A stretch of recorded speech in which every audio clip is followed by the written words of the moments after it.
Você já ouviu falar de Ários? Um nome que, para muitos, soa distante ou irrelevante, mas que, na verdade, quase mudou completamente os rumos do cristianismo. Teólogo, pensador, polêmico. Ários foi o homem que ousou dizer: Jesus não é igual a Deus. Uma frase que provocou o maior concílio da Igreja Antiga. Hoje, vamos explorar quem foi Ários, o que ele defendia, e por que suas ideias continuam ecoando até os dias de hoje.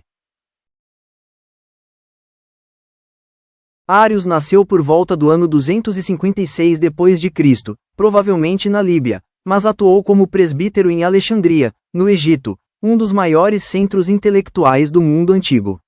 O Império Romano estava mudando. Depois de séculos de perseguições, o cristianismo começava a ser tolerado. Mas junto com a liberdade, vinham os debates. Como explicar quem era Jesus? Era Deus? Filho de Deus? Apenas homem? Foi nesse cenário que Ários surgiu. E o que ele dizia era ousado.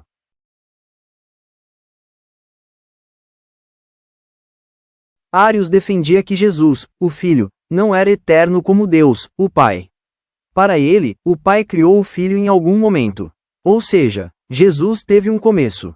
A frase mais famosa de Ários foi: houve um tempo em que o Filho não existia.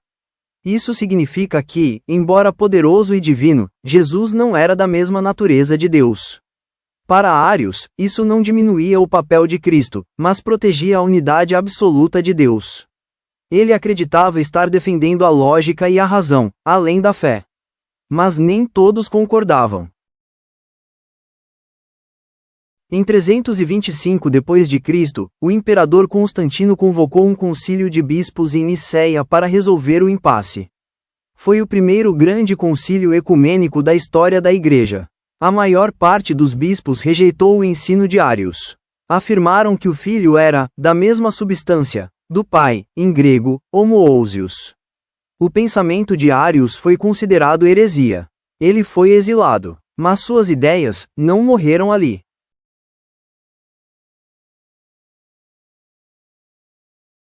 Para a Igreja, negar que Jesus era plenamente Deus ameaçava toda a doutrina cristã. Como o sacrifício de alguém inferior teria poder para salvar a humanidade? Como o Espírito Santo se encaixava? A doutrina da Trindade estava em jogo. Ários foi visto como uma ameaça não apenas teológica, mas também política. O Império queria unidade, e a doutrina da Trindade dava forma à nova fé imperial. Questionar isso era questionar tudo. Mesmo após sua condenação, o pensamento de Ários sobreviveu. Diversas tribos germânicas, como os visigodos e ostrogodos, adotaram o arianismo.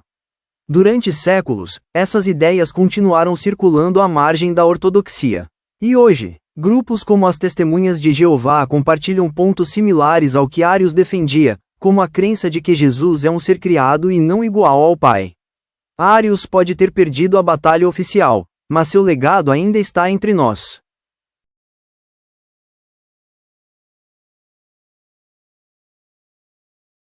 Ários não foi totalmente apagado da história.